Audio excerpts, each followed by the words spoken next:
Okay, hi. Welcome everyone, and thank you for being here, and thank you for inviting me. I am Shintaro Matsudo. I'm a software engineer, and now work as a engineering manager. Now, I live in Fujisawa city. I work from home every day, and uh, I work at a company called RevComm. And we work for reinventing communications to create a society where people think of others. So, as a team, we considering about a focus on productivity and prior to provide value to our users every day. So I imagine that everyone is try to provide faster and better service. So today I will talking about improving productivity in Python and other environment. I will accept questions for each section, and comments are welcome at any time. So, so let's get started. First of all, I want to define what is productivity. Uh, there are four metrics of productivity. First, workload and output. Three, the value with realized and and and finally impact the benefit we've gained. And we engineers should think about how much can we increase the amount of the value, mm, and how increase the value. There are, I think, there are three ways for that.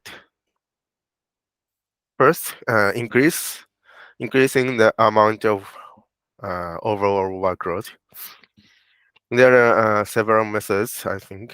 However, as you know, never use unhealthy methods such as cutting sleep time.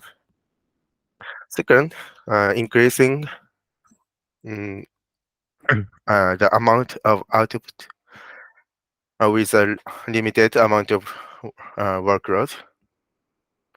Finally, sorry, and third, finally, increase the probability to becoming value to the users. I'm talking about the second one today, increasing the amount of output. In other words, reduce work that does not create value and develop in the shortest possible time. And there are a lot of themes about that, but today time is limited, so today I will talk about quality. I strongly believe today's quality improvements determine tomorrow's productivity increases. So I will introduce example of Python code and some libraries. Of course, I'm aiming to make the code as understandable as possible, so it's beneficial even for developers who ain't uh, familiar with Python. So, do you have any questions or comments? No. Okay.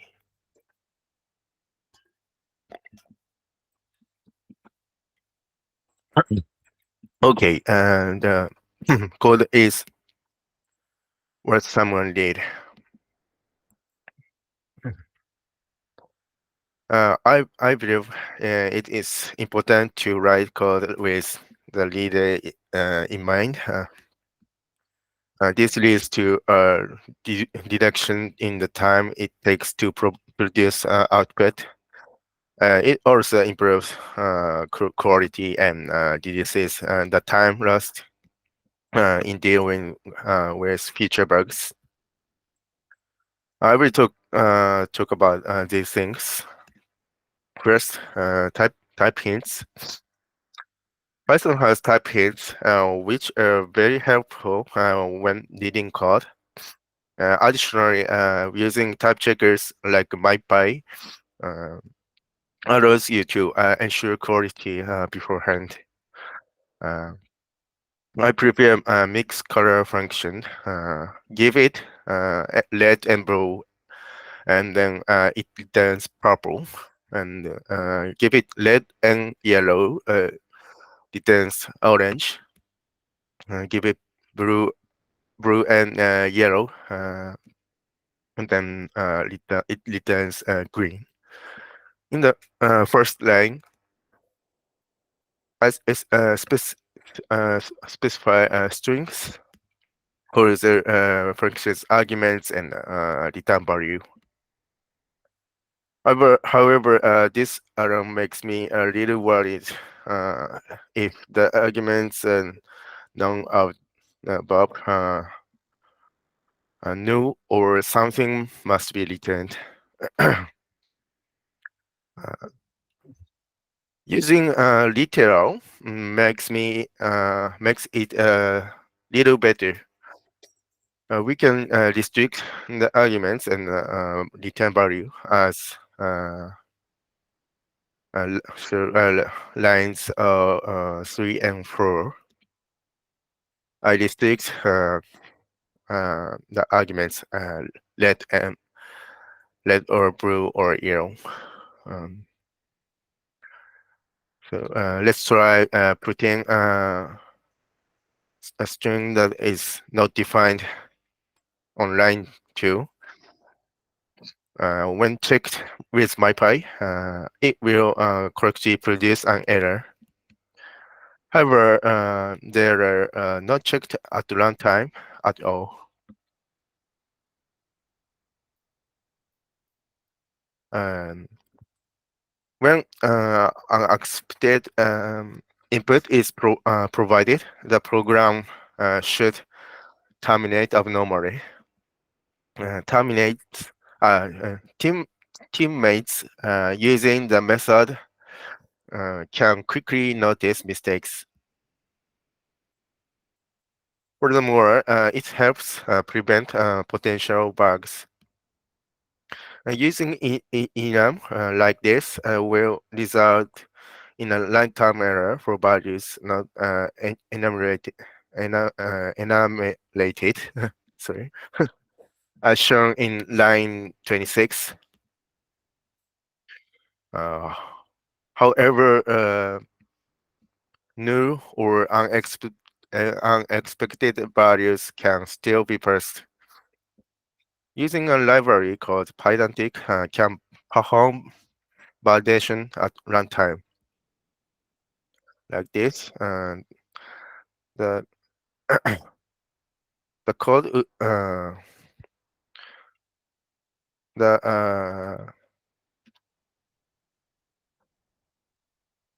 possibility of being passed new or unexpected values has been eliminated.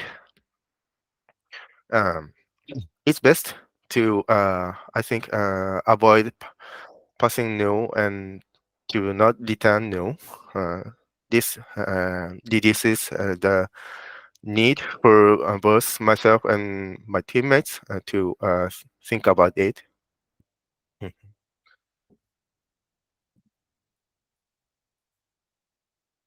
This can be made to raise errors. Now, with the capability for complex validation, we no longer need to worry about unex- unexpected values coming in. For example, uh, now we can raise an error if someone tries to pass the same color, red and red, in this example.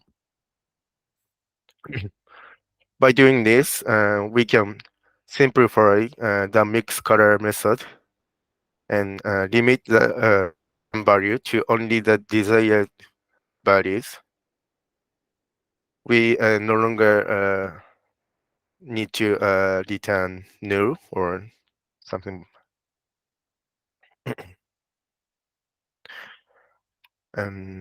Next, immutable. By specifying frozen equal true, the possibility of the arguments being changed is eliminated.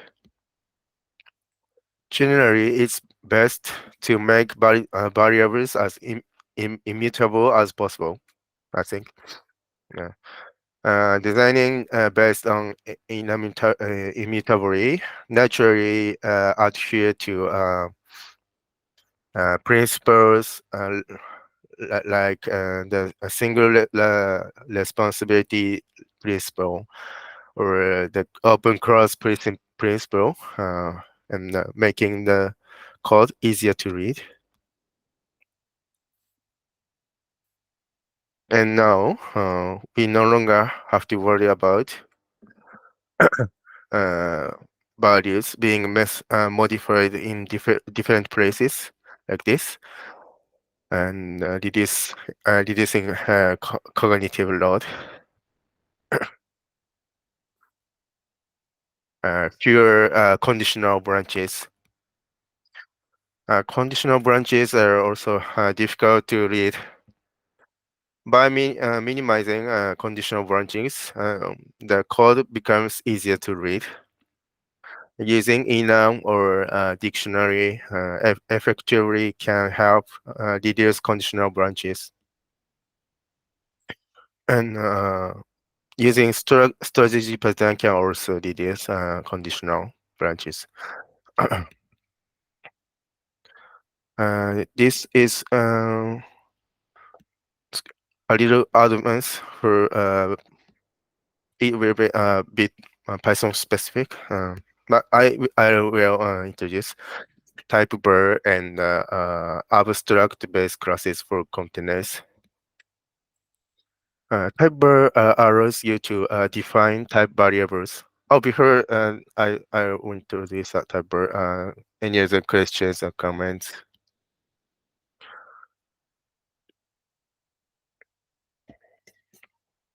Okay, I proceed. Um,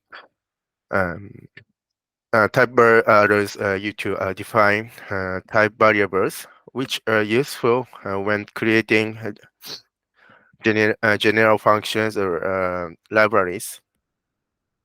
The get first item function to accept a line list of strings as an argument. To also accept integers, we would write stl or int int as shown in the first line in the below code. Uh, Using type var makes it even more generic. Now it can also accept a list of lists like this, line number 9.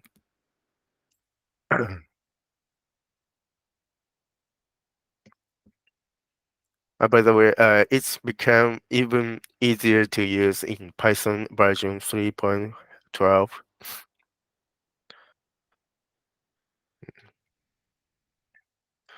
Next, Python provides abstract-based classes for containers, which expand the possibilities of typeface. With these, functions can become more generic and flexible. Moreover, specifying general types for function arguments makes the function interface clearer.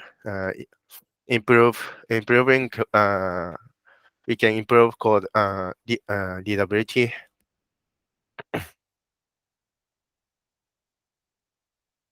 Now the get first item function can be used with strings and tuples as well, using sequence type hints in line 6.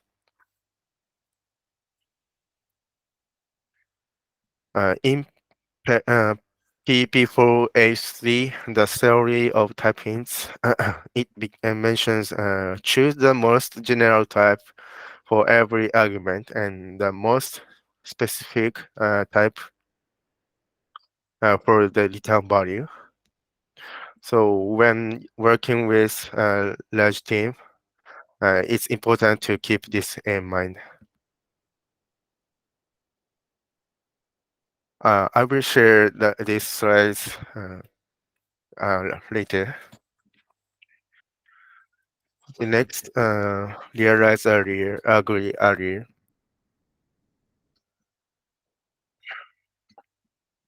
Someone had questions or comment? No, nothing? Okay. Okay. Realizing mistakes earlier, like understanding the specification quickly and accurately, and agreeing on team uh, with the team help to shorten the time spent on output. Here we will look at metrics and testing. I will introduce psychomotor complexity, cognitive complexity, and cohesion. First, psychomotor complexity. This may be the most famous metrics I introduced today. It measures the complexity of the code. It calculates the number of branches in the code, such as if-else statements, for loops, and so on. Let's measure these three types of FreeBus functions. We can measure it with a library called result, and the result is here. CCN is cyclomatic complexity. FreeBus 1.py and FreeBus 2 are 4, and FreeBus 3 resulted 5. So this result says 1 and 2 called a beta code. Next, cognitive complexity. This measures the difficulty of human understanding. Let's measure same three FreeBus functions. We can measure it with frag rate.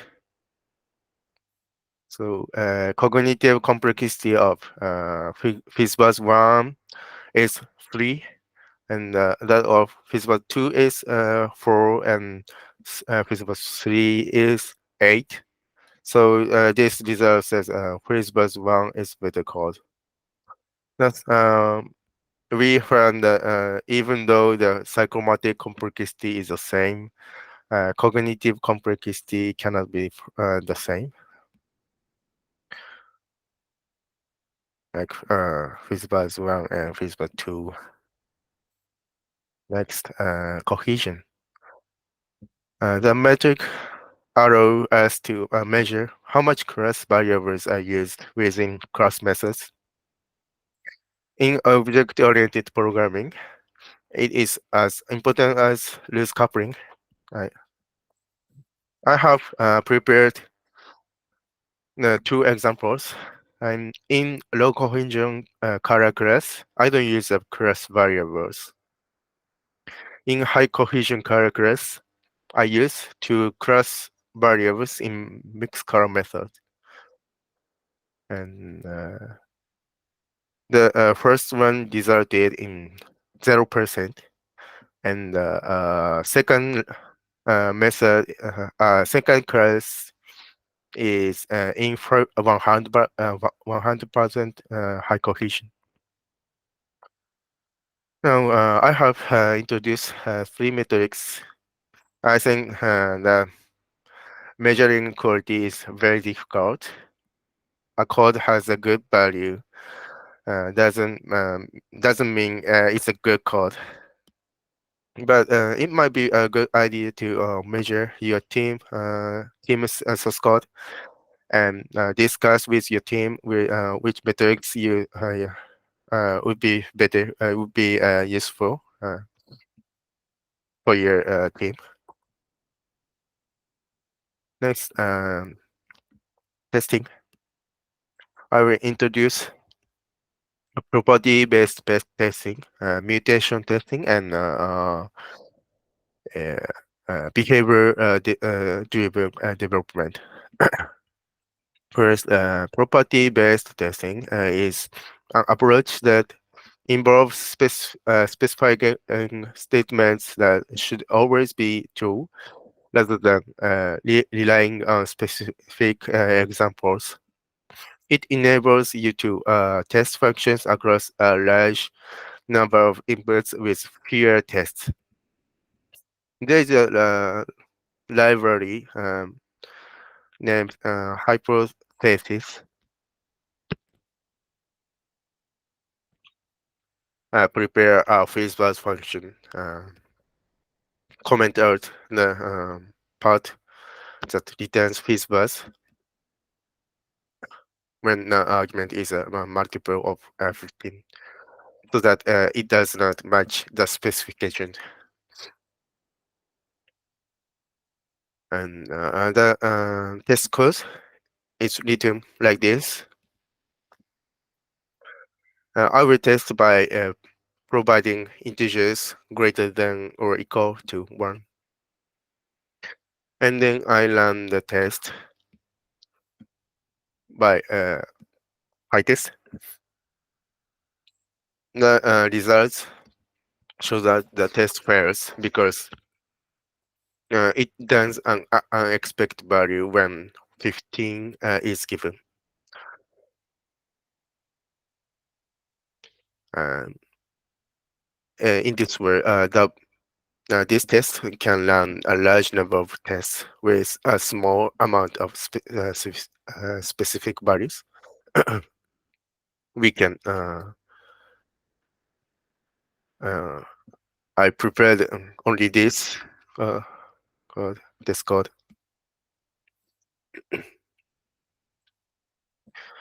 And next, mutation testing. It is a test method that evaluates the quality of tests. Is however, sorry, how well the test code is sufficient for the production code. Check the quality of tests by changing the production code and see if the test fires properly. There is a library called me2. Now I prepared a complete whisbers function. And the test code is not sufficient to test the whisbers return pattern. I ran the test. The result were 4 out of 15 tests completed with success.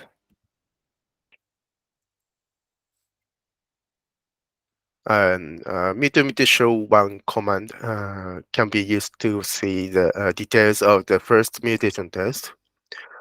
So it seems that the test completed successfully when the operator of the fizzbuzz check were changed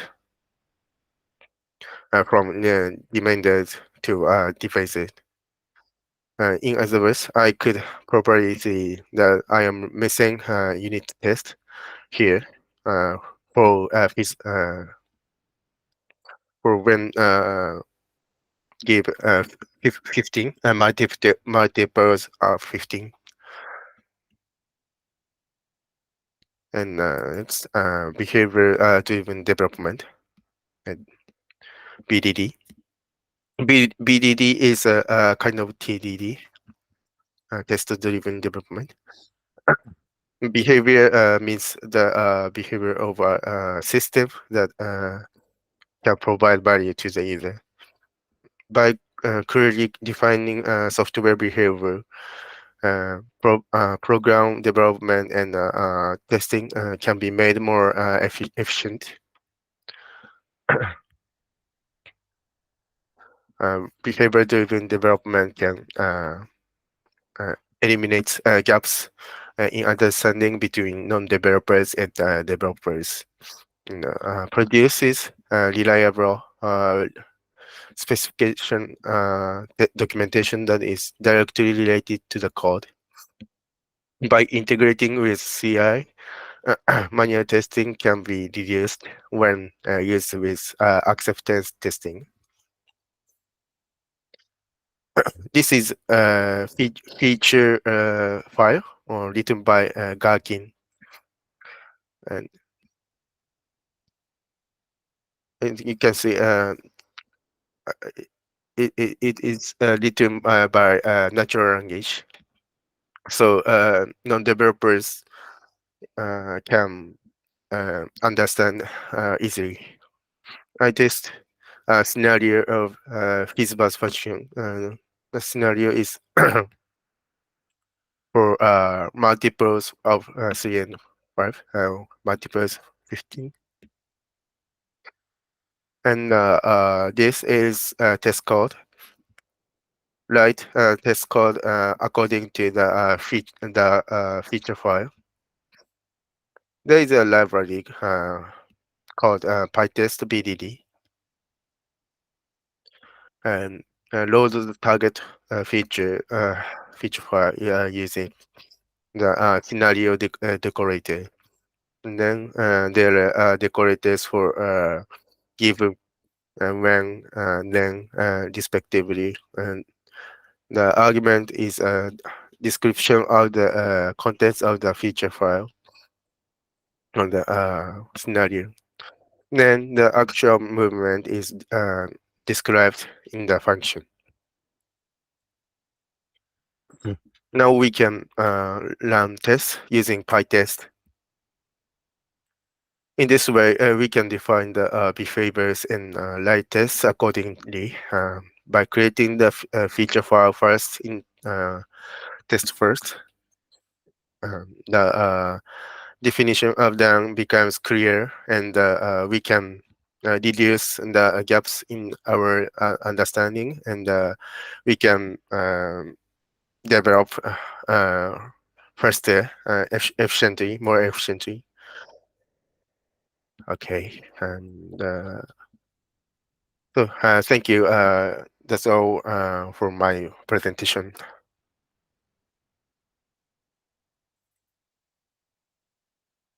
Thank you, Shintaro. We Thank have a you. first question from Alexandre.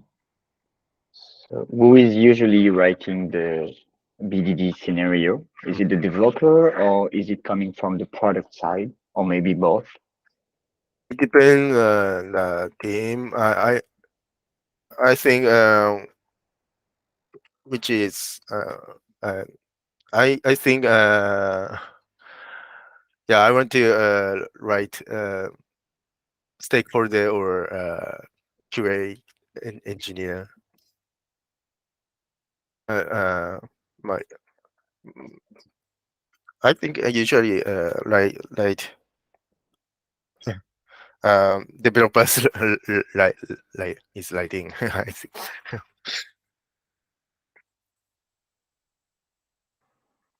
I saw other people, I think, raising it. Tyra? Hey, yeah, thanks for that, Matsuo-san. I was wondering if you had any guidance for how much time to spend or when to know how much focus to put into a lot of the code quality techniques that you touched on at the start. The first, I think there's a big time and cognitive load difference in writing the first color mixer versus the final result.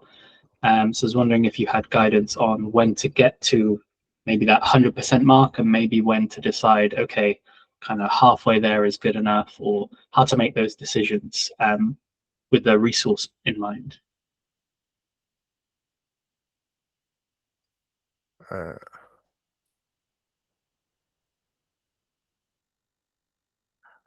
uh,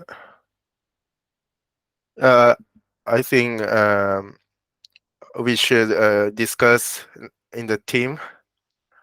Yeah.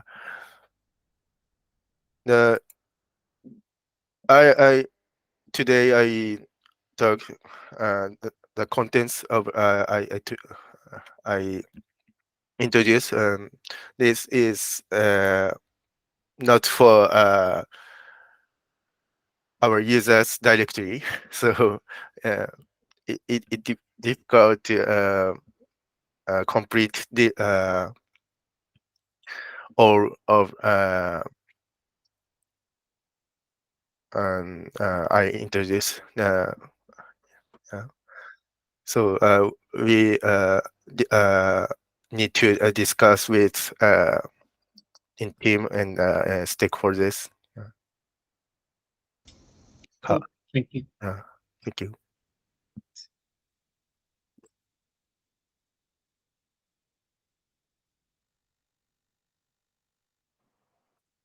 Yes, I had another question about the performances and the metrics.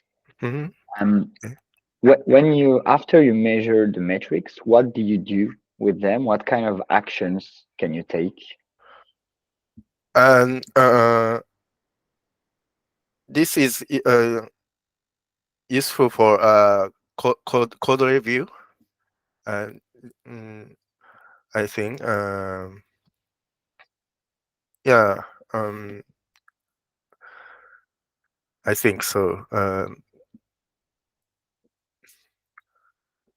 It I think we have not to believe these metrics at all. We we need to discuss with these metrics in code review or something. Okay, thank you. Are there any other questions among the attendees?